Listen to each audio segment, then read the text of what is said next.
Okay, dear children, so today we will start our new chapter which is tens and ones. In this chapter, we will learn about tens and ones. If you remember, we had learned tens and ones using bundles of sticks, which was 10 sticks makes a bundle, and one bundle has how many sticks? 10 sticks. Another example was 10 loose beads makes a necklace, makes one necklace, and one necklace has 10 loose beads. So one necklace is equal to 10 loose beads, and 10 loose beads is equal to one necklace. We made garland of flowers. 10 flowers is equal to one garland, and one garland has 10 loose flowers. And we had made bracelet also. One bracelet has 10 blocks, and 10 blocks makes a bracelet. I hope you understood and you have recalled it. So before starting the chapter, let us recall ones and tens once again. बेटा आपको याद होगा जैसे हमने necklace, garland और bracelet और bundle बनाए थे, जिसमें एक बंडल या एक ब्रेसलेट या एक नेकलेस या एक गार्लैंड में कितने होते हैं? 10 flowers या 10 beads या 10 sticks, okay, या 10 blocks. Similarly, in writing, when you write 1 10 is equal to 10 and 10 makes 110. मतलब जहां 110 लिखा होगा वहां उसका मतलब 10 होता है, और 10 जहां लिखा होगा वहां 10 हटा के हम 110 भी लिख सकते हैं. ये दोनों इक्वल है. Like here 11 means 10 plus 1, right?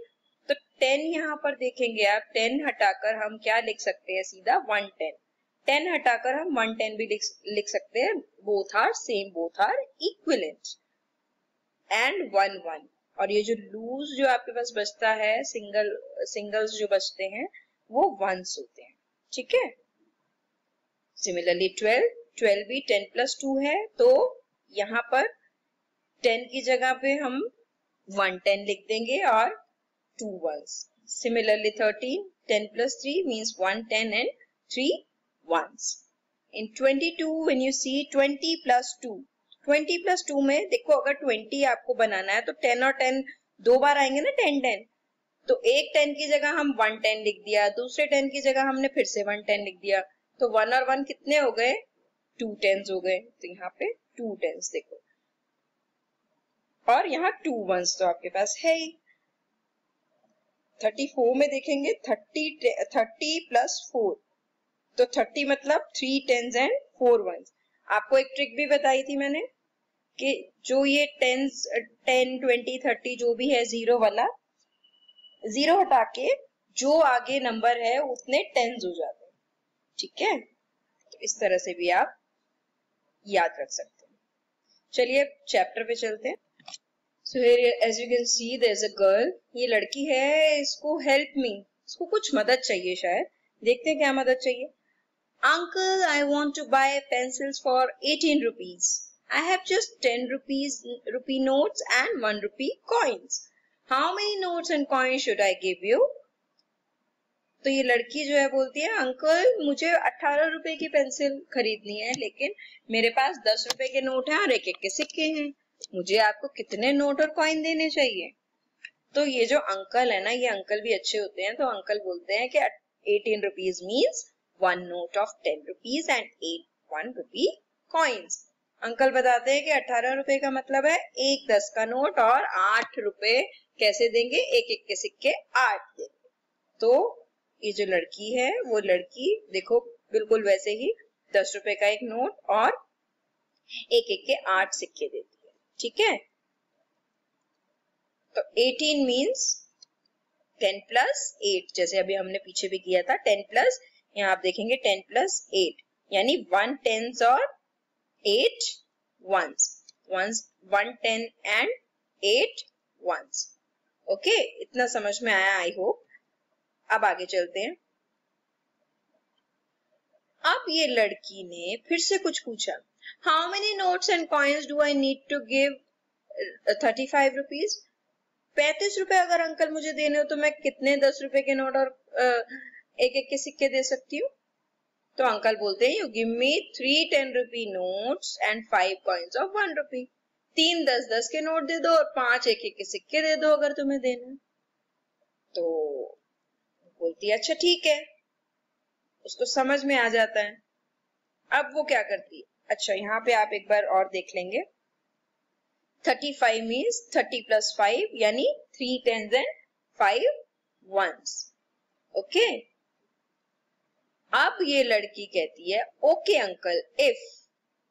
अब ये सोचने लगती है कि मैं दूसरा क्या क्वेश्चन पूछूं, इतने में ही अंकल बोल देते हैं, hey just tell me how many pencils do you want. Uncle बोलते हैं, वो कुछ सोच के बोलने ही लगती है कि उससे पहले अंकल बोल देते कि मुझे ये तो बताओ कितनी पेंसिल चाहिए तुम्हें। तो वो लड़की कहती है, नन। Thank you uncle for helping me with my homework.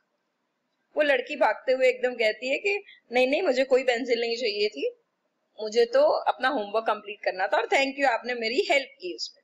तो वो लड़की ने बुद्धू बना दिया अंकल को, उसको लेना नहीं था लेकिन उसको सॉल्व करनी थी, अपनी जो होमवर्क में असाइनमेंट में जो क्वेश्चन मिले थे उसको सॉल्व करना था, तो इसीलिए वो अंकल के पास आ गई पूछने। Now here we can see that there is a worksheet for you. This is the assignment for today. So can you do this without uncle's help? Draw the 10 rupee notes and 1 rupee coins you will give for these things. यहाँ कुछ चीजें दी हुई हैं, जैसे उसके साथ price tag भी लगा हुआ है। जैसे ये पहले के साथ 20 रुपए का टैग है, दूसरे के साथ 32 रुपीज का टैग है, and the last one has 55 rupees tag. तो ये इतने रुपए की चीजें हैं, इनको खरीदने के लिए आपको कितने 10 के नोट और कितने एक के सिक्कों की जरूरत पड़ेगी। अब आपको हेल्प नहीं लेनी कि आप भी चले जाओगे स्टेशनरी शॉप पे अंकल से पूछने, जैसे उस लड़की ने बुद्धू बनाया। नहीं, आप ये खुद कर सकते हो। आपने फर्स्ट में भी किया है ना कुछ इस तरह के, तो आप अभी भी कर सकते हो, ठीक है। तो अभी देखेंगे 20 रुपीज के लिए बेटा कितने नोट्स चाहिए, 10 के। 20 मतलब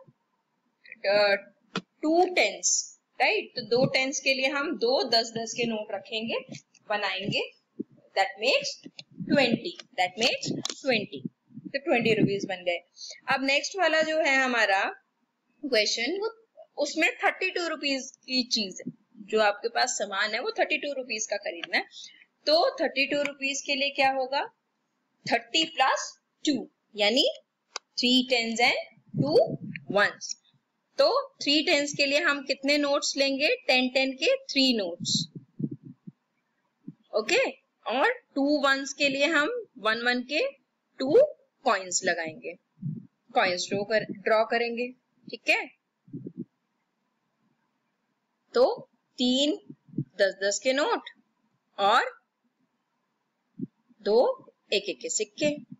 अब 55 के लिए हम क्या करेंगे, 55 के लिए हम यानी 50 प्लस 5। 50 प्लस 5 का मतलब क्या हुआ, 5 10s and 5 1s, 5 10s and 5 1s। तो 10s के लिए हमने नोट उठाना है 10 का, तो कितने 10s and 5 यानी नोट्स कितने होंगे, यस 5 नोट होंगे आपके पास।